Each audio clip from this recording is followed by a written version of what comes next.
Welcome to the Nightly Rant. I'm Mike. And I'm Torya.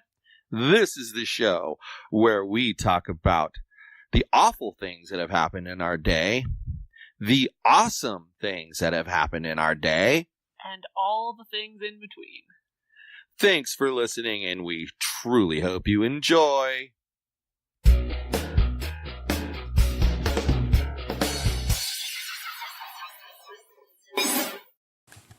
So I'm really proud of Mitchell. Why?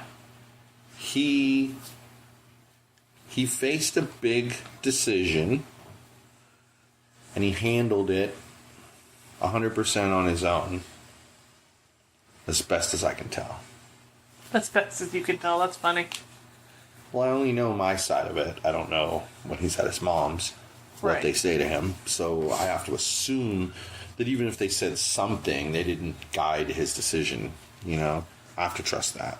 Anyway. But what did he decide to do? He made a big decision. He wants to focus on his schoolwork because he wants to do really well and get into a good college. So he's decided he's going to play soccer in high school, but he's leaving his club soccer team. He's not going to play with his club soccer team anymore. Go, Mitch, go. So, first real big adult decision. And tonight, he acted like a man. Stood up for, like just an adult. Mm-hmm. It's like when Alyssa has to tell me, about the situation with you and how she was angry and I had to calm her down. Mm-hmm. She was acting like a woman, that was like an adult decision that she made, to tell that to me. She could have kept it to herself like a little child. I see. But he also did the same, made this big decision. And the dude just looked the coach in the eye and said, well, I've decided that I'm going to be leaving the team. He didn't stumble, stutter, stammer, nothing. He just said it. I was really proud of him. Yeah. Just kind of owned his decision and went with it. Yeah, I was really proud of him. But it changes dynamics a bit, but and it'll cut back on to some extent. Well, we complained a few weeks ago about how busy the weekends were going to be, and that's no longer a thing. Well, and think about this part. Mitchell was talking about, well, Dad, Coach only did practice 4 days a week, and I'm sure the high school does it 5 days a week. And I looked at him and I was like, yeah, but here's the difference. If you have soccer practice Monday to Friday, you're going to get out of school at 4 o'clock, 4:15, 4:30, whatever. And I'm going to know that, and I'm going to come pick you up. Uh-huh. But then I don't have to hurry up, feed you, make you get your homework done, and then we got to run to 7:30 practice. Right. You don't have to do that. It's done. That's your day. It starts when you leave me in the morning, and it ends when I pick you up in the after school. Also, it will replace cross country. Yeah. Not be as well as. Right. Exactly. That's the point. It's one sport at a time. Yep. But the point I'm making is he'll still have the same amount of practice time because he doesn't have to come home from school, wait, fit in some stuff, and then I'm a big believer that you get more done in a big chunk of time than you do. Like if you need to put in 10 hours in a day, you'll do better the closer to a 10-hour block you get. More like maybe 5 and 5. Mm-hmm. But if you did like 2 and 2 and 2 and 2, you don't get as good results, in my opinion. I see. Well, if that's your opinion, I guess we'll have to go with that. I'm lost at what I was trying to say there, though. I had a point that I was trying to make. And now I've just completely lost what the point is. This happens a lot lately. I see. It does. And I can't even help you because I have no idea what your point was. Yeah, I don't know. It's gone now.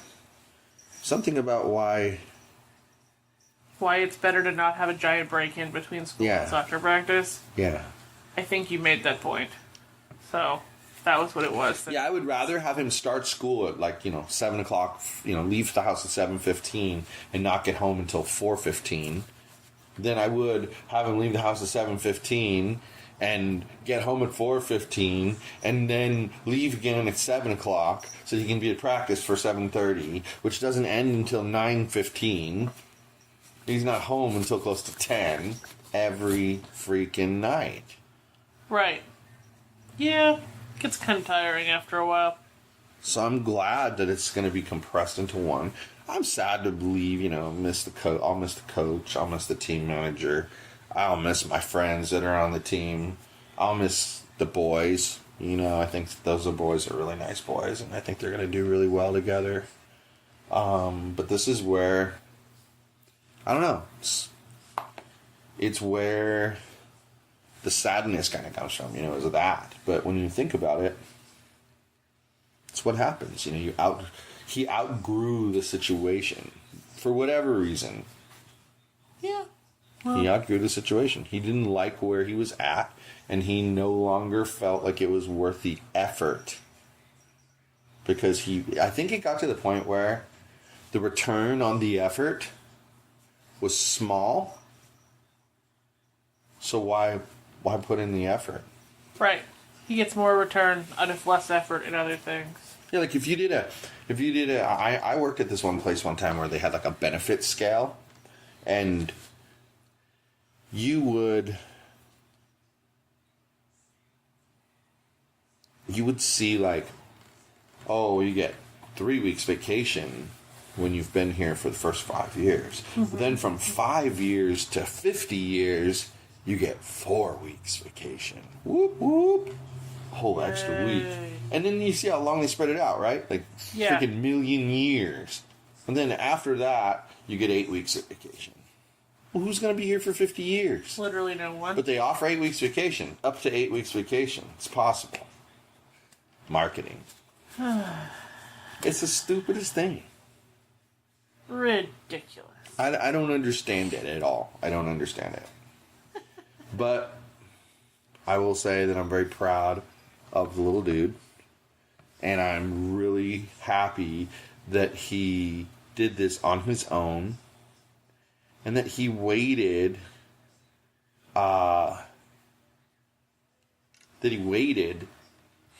To make the decision. He didn't just like, okay, I'm out of here. Yeah. He let himself chill out.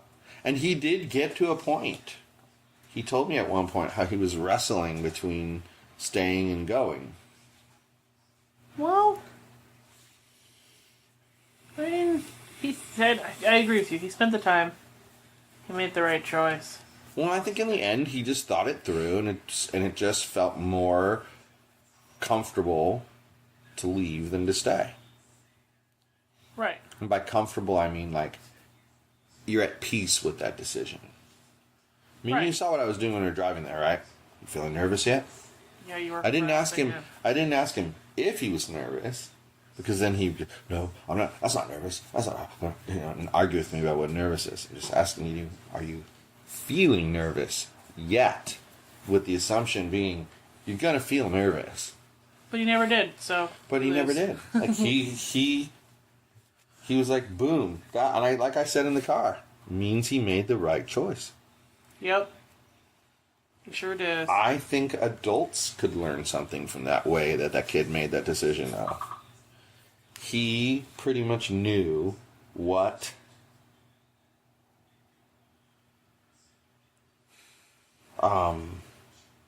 he was going to do for, I would say, probably more than a week. He just didn't say anything to us about it. And I know I didn't ask.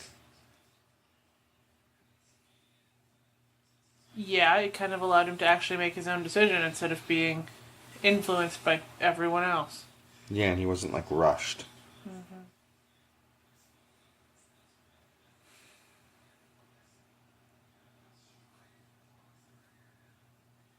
So, I don't know. I think... Yes, I don't think that's sad at all, so there's that. I'm surprised by how well he handled it all the way around. Like, not just the way he executed it, but the way he's handling the decision himself. Like, he was at peace with making that choice. And I think you have to be at peace with your decisions. They might not be the right, exact, perfect, right decision, but if you're at peace with it, then it's the right decision for you. That's how I see it. That's how I see it. Because I think everybody's different. Where they're going to fall on the who's right and who's wrong spectrum really doesn't matter. Right. I mean, I think, now that I think about it, that's the exact reason why us having an age difference is nobody else's business but ours. Because our age difference does not affect their lives one bit. I mean, and here's the best part about it. They can't even argue that you and I together act like we're teenagers, because we don't do that either. We actually act, imagine this, like adults who are in a relationship. Wow, man. Well, there's this thing where not all people in their 20s are fucking idiots that a lot of people seem to miss. Yeah. Oh, I get it. I'm just saying. It's interesting to me that that's the thought process. Right. I agree with you. Just something that popped in my head. Because, I don't know. I don't know how I'm feeling about this decision that he made. I'm partially feeling... What, you're conflicted now? No, I'm just feeling some sense of relief. I didn't say I was conflicted. I said I'm not sure how I'm feeling about his decision. Okay. There's like a lot of emotions going on. I feel like he made the right decision, and I'm supporting him on that. I would never want him to change his mind on that. But like for me, it's like I enjoyed going to the games, and I liked the time going to practice because I could either... Depending on what I was trying to get done at the time, if I was trying to come up with a plan for something or had a problem to figure out, I would walk like 2 laps with one of my friends, chit chat, and then disappear to the car and just sit and think. So that was a good time for me. And then there was other times where I didn't have stuff like that to do. Just hang out with my friends and chit chat, and we'd walk the track or whatever, and shoot the shit about football or baseball. And it's funny because like Alex, I would tease him about the Angels and the Raiders, and then he would tease me about the Dodgers and the Broncos, and we would rib each other and we'd just have a good time, and it's like in a way it's a good stress reliever. You didn't get to say goodbye to Alex. Oh, I will. Get his phone number before we get removed from the... You get like a stress reliever. That's a good point. You get a stress reliever, and I don't know, I think I'm gonna miss that. I'm gonna miss that a lot. But in the end, it'll get replaced with something else. That's what's gonna happen. I'm sure it will. We all know that. And hopefully whatever it's replaced with has less assholes.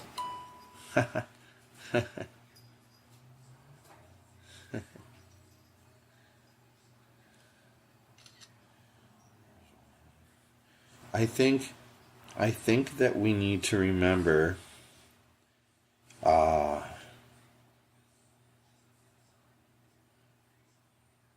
how important a decision like this is, though, for letting the kid make the choice himself. Why? Well, I think too many people want to guide the kid's decision. And, like, the dude...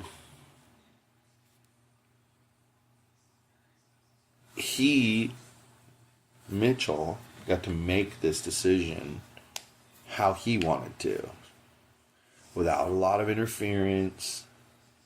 And that's been confirmed. He's told me that. Without a lot of interference, just him doing it. And that's why I'm proud of him. Because he didn't rush it. He also didn't drag it out. Well, yeah, I'm glad that he decided to make the decision today, though. Because it felt like it was about to be dragged out. Yeah.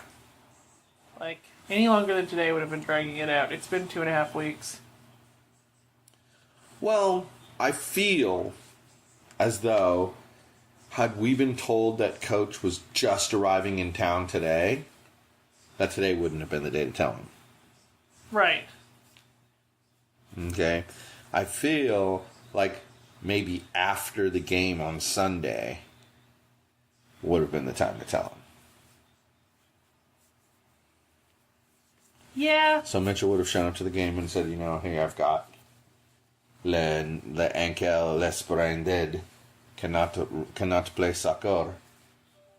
And to tell you the truth, I think he's got way more of a chance of running than playing soccer. Because when you're playing soccer, people are kicking you.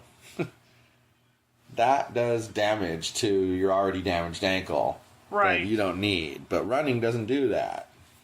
You control how it feels and how hard you push. Unless you step on a pine cone. Again, yeah. In which case he'll have a broken ankle. But he would have been the only way. But since they said he'd been back in town for a day or two, my feeling was, okay, he's had time to kind of absorb what's going on. Yeah. And he probably read the writing on the wall. He didn't seem shocked. You know what I mean? Not even a little bit. So, it is what it is. It was overall a positive experience. I think it was way more of a positive experience for him than it was for me or you. It really wasn't anything. But for him, it was a really positive experience. And that's good. I'm glad. I hope he can take that with him into the high school soccer season and play with some passion and see what happens. Good. See how it goes. It'll be kind of fun, and we all know that these sports seasons in high school are fairly short and quick. So yeah, that's how they fit 3 seasons in. 1 per quarter. No. Yeah. It's not 1 per quarter, though. Yeah, it is. There's 4 quarters in a year. They're off 1 quarter. Which quarter are they off? Because track goes all the way to the end of the year. Summer. That's not a quarter of the school year, dang Yeah, guys. but it's a quarter.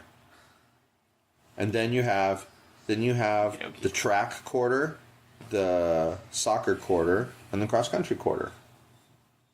Cross country being first, then soccer, then track, then off, summertime. Which incidentally is pretty much dominated by cross country. Yep. That's how it's been every other year. She and Mitch have that camp every year. But it's all good in the neighborhood, as Romeo says.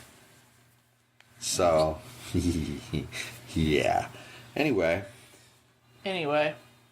I think that we've beaten the already beaten and dead at least 6 times. Assaulted horse. And maybe killed all its family at this point. Probably. That was the objective, though. It's dead now. Okay. I played the exterminator. Good night, everyone. Hasta la bye-bye, backpack. Hi, everyone. This is Mike, and I truly hope you enjoyed this show. You're able to subscribe to this show on iTunes, Google Play, and Stitcher so as to never miss an episode.